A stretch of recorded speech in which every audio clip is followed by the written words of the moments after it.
Let's talk rookies, baby. We're going to talk about Spencer Torkelson and Riley Greene, the two prized rookies that the Tigers offense is kind of built around, or at least it was. The plan was to build around them going forward. We're going to talk about the seasons they had this year and their futures with the team today on Locked On Tigers.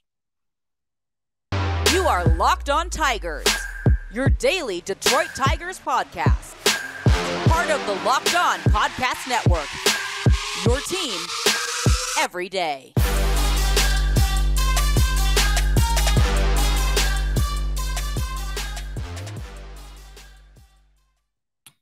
What is up, everybody? Welcome back to another edition of Locked On Tigers. I'm, of course, your host, Scott Bentley. Today is Thursday, October 27th, 2022.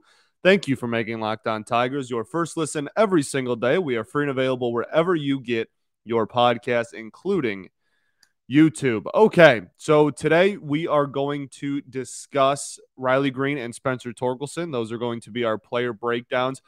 I could have done them individually, but one, World Series right around the corner. We're trying to get through everybody on the 40-man.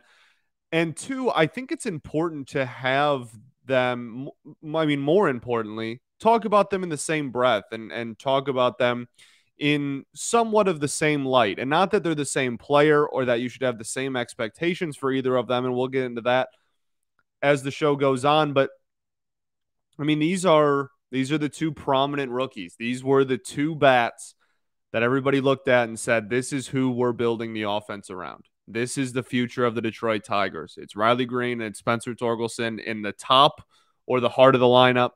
And that's what the future of the Tigers is going to be. So I think it's a conversation that's very easy to have, just lumping them in together and into the same group and talking about them at the same time because of expectations and whatnot of where they will remain and where they kind of stand going forward. So we're going to start with Spencer Torkelson and we'll end on Riley Greene. So Tork, it's no surprise to anybody. It's no secret. I'm not telling you anything you don't already know. He really struggled in his first stint in the major leagues. His numbers in his rookie year were a 203 batting average, a 285 on base percentage, and a 319 slug. That is a 604 OPS, which is a 76 WRC plus. I was like, that seems even a little low. He had 34 weighted runs created total. His weighted runs created plus was a 76, which puts him 24% worse than league average in weighted runs created plus. Not great, right? Again, not telling you anything you don't already know. Now, when it comes to defense, he got a lot of credit defensively for being able to scoop balls really well, which is very much true. His range over at first base isn't anything elite or like mind-boggling or spectacular, but at the end of the day, it is first base, and if you can scoop balls well, you're going to have value to this team. So the defensive numbers, even though they're slightly negative, I don't know. I don't really take too much stock into defensive metrics of first base. I think that's more of, I'm not really sure there is a great metric for that yet.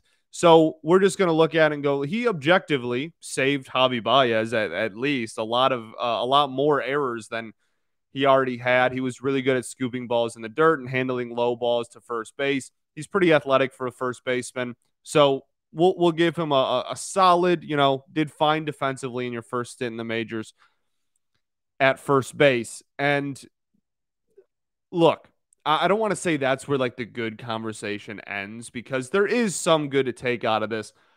There are underlying things that you look at and you go, okay, there is still stuff to be excited about. There is still stuff here. Okay. First and foremost, the walk percentage. Now, we also had a conversation, had a plenty of conversations this season about how Torkelson was almost too passive, right? Like he was drawing walks. He was in the 63rd percentile in walk percentage and the 75th in chase rate. Did not go fishing very often, did not go and chase pitches out of the zone very often. Also, 63rd percentile in sprint speed for a first baseman is kind of fun. But anyway, we often saw him draw walks and whatnot, and that's one thing that never really wavered. Like, even when he was at his lowest point offensively and was struggling really, really badly, he at least always had the walks and was always working counts and getting, 3, 4, 5 pitch at bats. The problem was he would get to a point where, yes, it's a 4 or 5 pitch at bat, but it still wasn't very competitive because the 3 pitches that you got called strikes on were like fastballs down the middle, or you'd foul one off and then just stare at the next 2 and not even swing at them. And that's kind of the era that he had this season where he was almost too passive and just like, it almost looked like he was trying to walk. That is something that I don't say it needs to be corrected, but you have to take advantage of the pitches that are hittable. I know that's a crazy concept. I know I'm kind of Captain Obviousing this, but that's the name of the game. Is you this is like so blatantly obvious. I don't want to sound like I'm talking down to anyone, but like you don't swing at the bad pitches and you do damage on the good ones. Like that's how it works. And when he got to a point where it was almost just get me up there just so that I can draw a walk. And if there was a ball, a hanging slider down the middle or a fastball down the pipe, he was doing nothing with it. He was fouling it off or even just staring at it. A lot of fouled off pitches this year as well. Just never got the timing down. And the thing is, his hard hit percentage was 61st percentile. It was still in the upper 40% in the game of baseball. Average exit velocity, 78th percentile. His average exit velo on the year was over 90 miles an hour. So when he was hitting the ball, he was hitting it very hard. His barrel percentage was even in the 56th percentile. He had decent launch angles on the balls that he was hitting. He had the ability to drive the baseball when he was hitting the baseball. The problem was he just wasn't hitting the baseball. 20th percentile in expected batting average, 37th in expected slugging percentage, and 27th in K percentage, 43rd in whiff percentage. Just straight up could not hit pitches in the strike zone. We had this conversation kind of with Jonathan Scope and a little with Jamer Candelario too, I guess. But we really highlighted it with Scope, the amount of runs or valued runs that you have either in the positive or in the negative based on where pitches are located. And Jonathan Scope, we talked about, pitches over the heart of the plate for whatever reason he just couldn't hit. That was Spencer Torkelson to a T. The waste pitches that were way out of the strike zone and super uncompetitive, +8. Really solid run value on the year. Did not chase him. We already talked about the chase rate. It was really solid.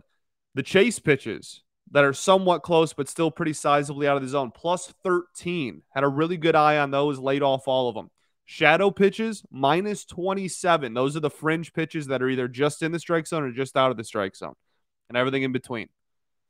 Okay? -27. Probably because he was taking all of them.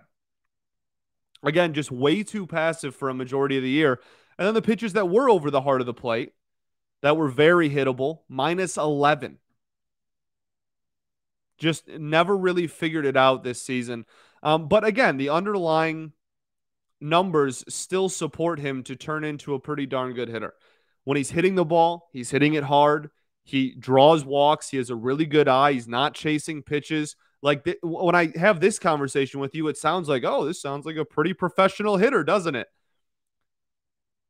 The problem is the frequency in which he was hitting the ball hard, or the frequency in which he was even putting the bat on the ball and putting it into fair territory, was very few and far between.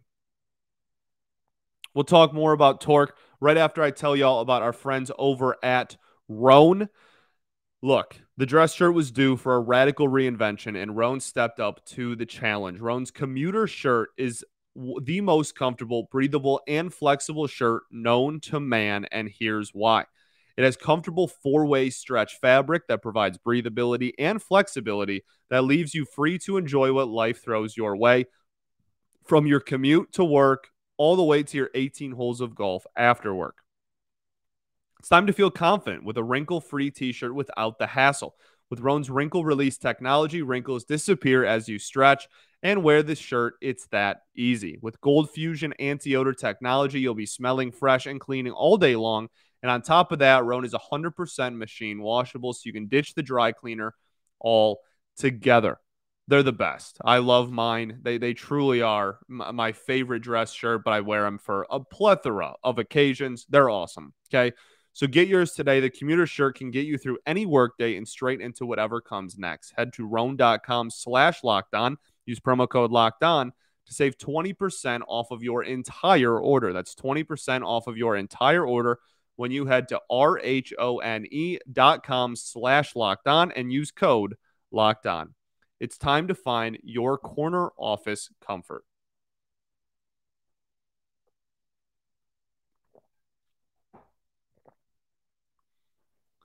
What is up, everybody? Welcome back here. Segment 2 of Locked On Tigers. Thank you for making us your first listen every day. For your next listen, check out the Locked On Sports Today podcast. From the games that matter the most, from the games that matter to the most, from the games that matter to the biggest stories in sports, go beyond the scoreboard and behind the scenes with local experts, insights only Locked On can provide. Locked On Sports Today, available on the app, YouTube, or wherever you get your podcast. Jeez, that was brutal. I apologize to the Locked On Today podcast. That was tough.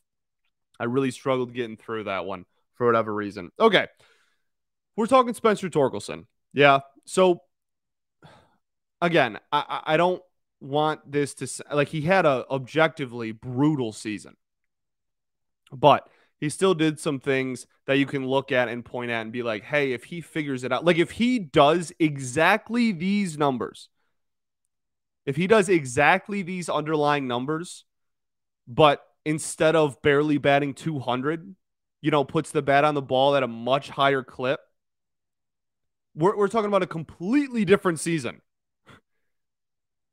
It's just he was taking so many of the borderline pitches and swinging through or fouling off so many of the pitches over the heart of the plate.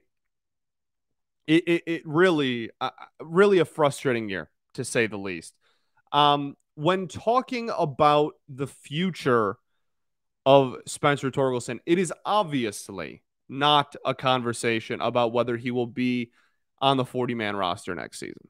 That is all but a guarantee. There is nothing that can really happen to change the fact that he is going to be on the roster next season. The conversation lies in what to do at first base and whether you roll into spring training with Spencer Torkelson as your everyday starting first baseman like they did this year, or whether they maybe take a little bit of an insurance policy on someone else like they didn't do last year so they don't get burned twice by the same thing. That's a conversation we'll have in the end. Only other thing really, the biggest reason for his struggles at the plate in my mind, we talked about the passiveness at times, but you have to be able to hit four-seam fastballs. You have to. And this team as a whole did not. I don't know if it was a bug going around. I have no clue. But this team could not, for the life of them, could not hit four-seam fastballs. And Spencer Torkelson, unfortunately, like none of the pitches he faced had like a positive run value against. None of the pitches that he was seeing, none of the types of pitches was Spencer Torkelson really good at hitting. He was a positive in one, and it was the sinker. He had a 356 batting average and a 559 slug against the sinker, which he saw 208 times. That's crushing. That's great. Fantastic. Great job. Lowest whiff rate of any pitch against, lowest K rate of any pitch against. Whatever it was about the sinker, he was crushing the heck out of that pitch. Okay. The problem is he was pretty comfortably negative with literally every other pitch that he saw this season. And the worst of all of them was the four-seam fastball, and it's not even close but if you're judging by run value, by pitch type, he had a -4 against the changeup. That's the second worst. Against the four seam, he was a -8, and it's the pitch that he obviously saw the most. Everybody's going to see the more four seams than anything else, and that's why you need to be able to hit them. His stats against the four seam fastball: a 175 batting average, a 292 slugging percentage, a whiff rate of just under 20%, a K rate of just over 20%. It just, and those numbers aren't horrific, but it just, you have to hit fastballs. They're setup pitches, they're mistake pitches. You have to take advantage and hit four seam mistake pitches. And there's no way that he saw 557 of them and every single one was painted or like pinpoint exactly to where the pitcher wanted them to be. So that's his next step. Well, he has a lot of steps, but if he can just hit mistake pitches, I'll be happy. I'm not asking for him to overnight turn into an all-star caliber hitter that's, you know, spitting on everything and everything in the zone. He's making them pay for it. If he can just, the only next step I want from him, and we'll get to Riley Greene in a second here, the only thing I want to see out of him next is just take advantage of mistakes. If there was a ball, if you were to break the strike zone down into 9 squares, okay, 3, 3, 3. All I want to see out of him, and all I really wanted to see out of him in the second half of this season, was just the ability to take advantage of balls that are in the middle square, the very middle, right down Broadway. That's all I want to see next. And then once he masters that and can do that, great. That's a step forward. Now we can start talking about what to do on pitches that are on the black and how to take advantage of certain types of pitches and whatnot. But you need to be able to take advantage of mistake pitches. That's what good hitters do. Great hitters can hit any pitch and make you pay anywhere. Good hitters really are just taking advantage of bad pitches. That's how minuscule the difference is between the two. Okay, we spent way too long on this. Let's get to Riley Greene. All right, Riley Greene had a really solid season. And I know we talk about the slugging percentage and whatnot and some of his inability to drive the baseball. And that certainly is a problem, not a problem, but something that he has to work on, a developmental thing that he has to work on. But he logged an incredible rookie season. Just, I mean, listen to some of these numbers. Max exit velocity, 82nd percentile, top 20 in baseball. Hard hit percentage, 77th percentile. Average exit velocity, 61st. Walk percentage, 55th. Barrel percentage, 60th percentile. Outfielder jump, 82nd. Outs above average, 76th percentile. Arm strength, 67th percentile. Sprint speed, 60th percentile. I already said walk, 55th. Yeah. Really, the only two things you can point to as, you know, for a 22-year-old rookie, the only two things you really point at and go like, hey, we need to take a step in the right direction here is the K percentage. He struck out a lot, 10th percentile in K percentage. Struck out in, you know, top 10% in Ks in all of baseball. So certain K rate, I should say, in all of baseball. So definitely something to work on there. And then it was just getting more extra base hits. And he was hitting the ball hard. It's just his launch angle was a little wacky at times. There was one point, I want to say it was in August. There was one point where for a few weeks straight, he was just consistently driving the ball into the dirt. It was just ground, and it was all ground balls to second base. And he would hit the ball pretty hard. You know, he would have decent exit velocity numbers. He'd be crushing the baseball, but all of them were ground balls to second base. So that's certainly something that he's going to have to adjust to. But if he can just lift the ball even a little bit more, I mean, this dude's going to explode. Like he's going to turn into a bona fide star. He's one of the best rookies, I think, in my lifetime. Like it's up there with the likes of, for Tigers rookies, he's up there with the likes of like Curtis Granderson, Justin Verlander. Like he He might by the end of it be one of the best prospects the Tigers have ever had. Like that's the talent that we're talking about, and I will continue to stand by that. And you could just see it this season. And again, I know that the numbers weren't anything that you look at and you go, oh my goodness, this is, some generational rookie or whatever, but an 8.6 walk percentage, 253 average, 322 OBP, 362 slug. The slugging percentage, you want it to see get higher. Absolutely.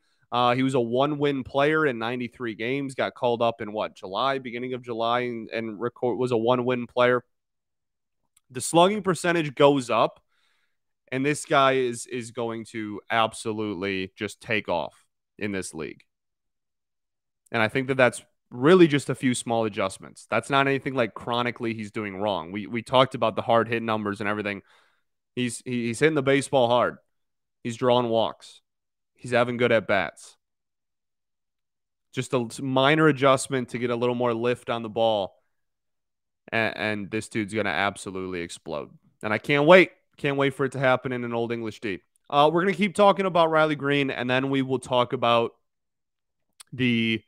just both of them and where they stand going forward and kind of their routes to get here, their paths to get to where they are currently in the Tigers organization. We'll do that right after this.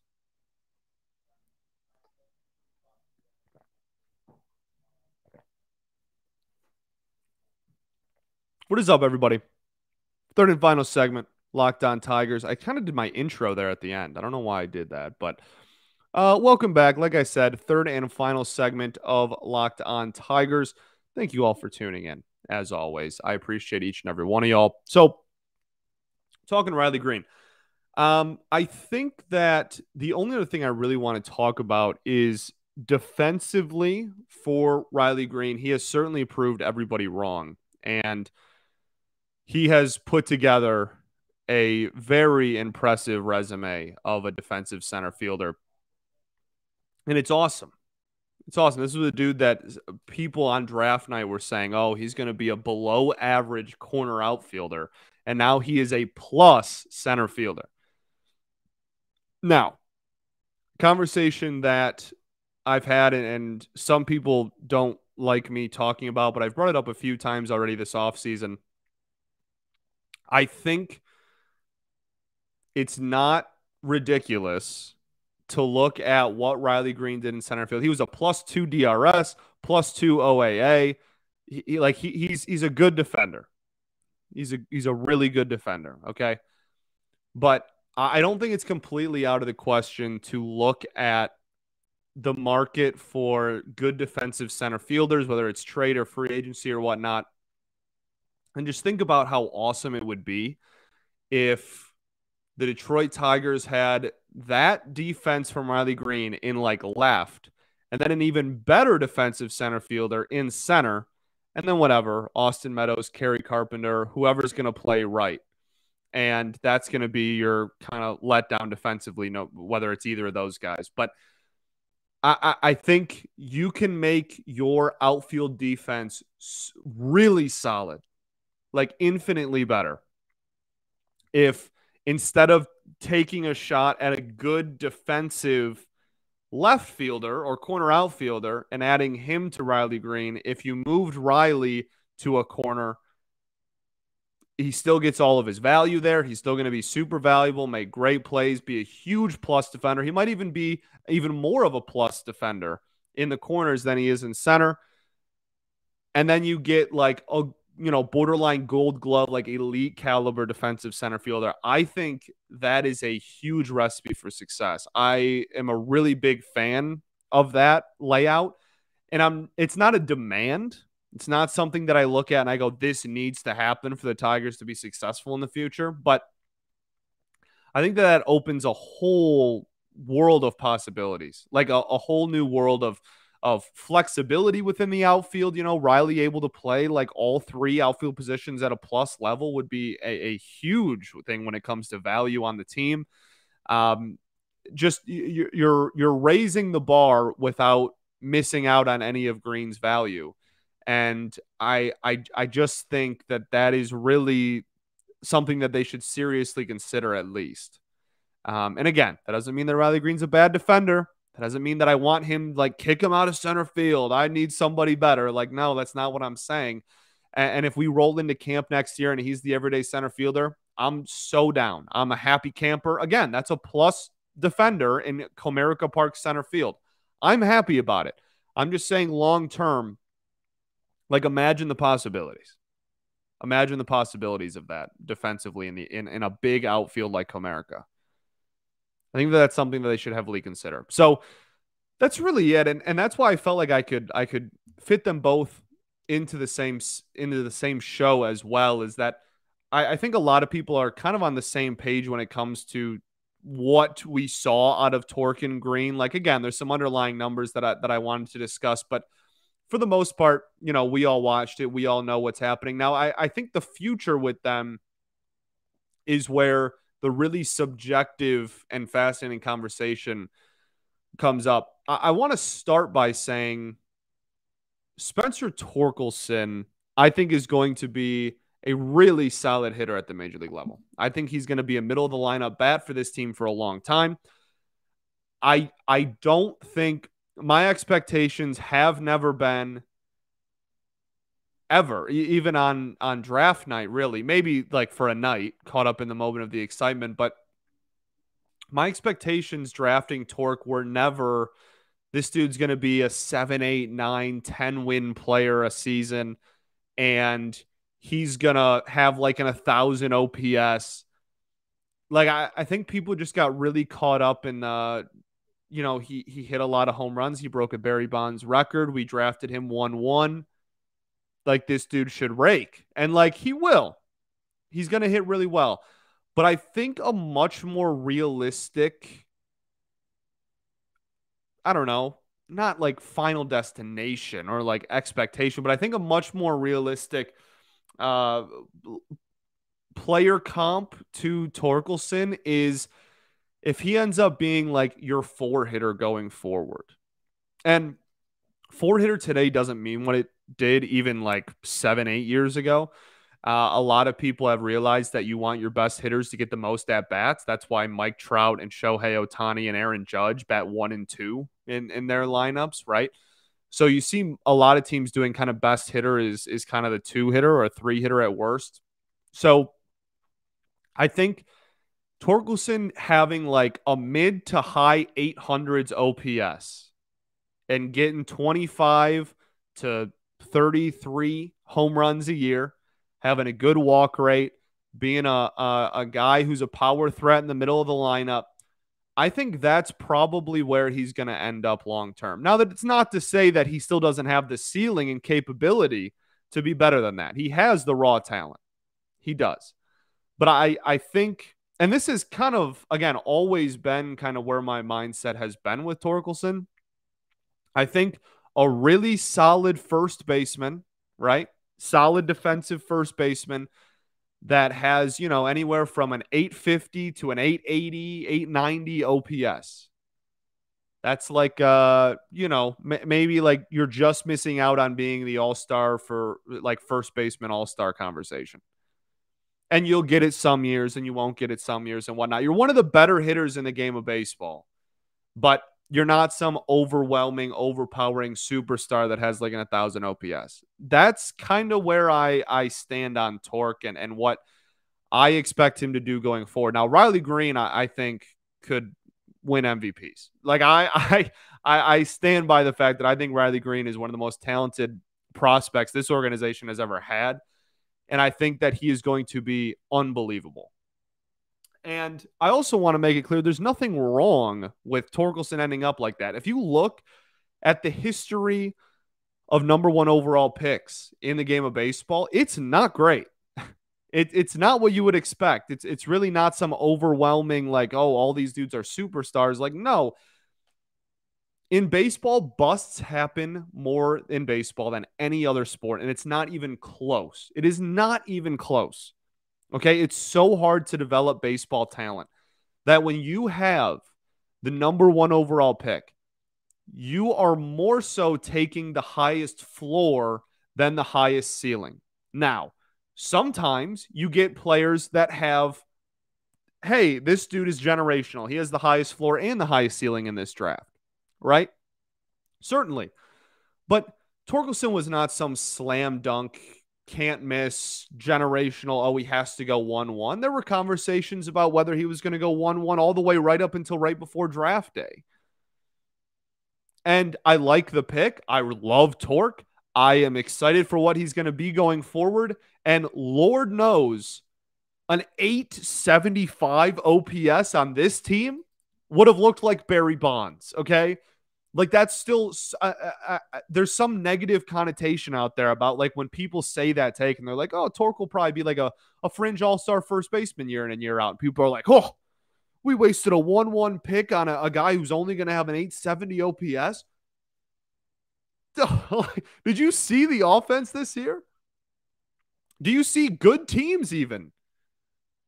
There are dudes that have about that OPS playing in the World Series that bat like 4 or 5 in respective lineups. I remember somebody made a comparison like a year ago, and they're like, what if Spencer Torkelson turns into Rhys Hoskins? And everybody lost their minds. And we're like, that can't happen. That's a waste of a pick. He went 1 overall. I demand more than Rhys Hoskins. Like, okay, I mean, okay. He had a 780 OPS this year. His career average OPS is 846. You're telling me that you would be beyond disappointed if your first baseman year in and year out didn't have about an 850 OPS? I don't know, man.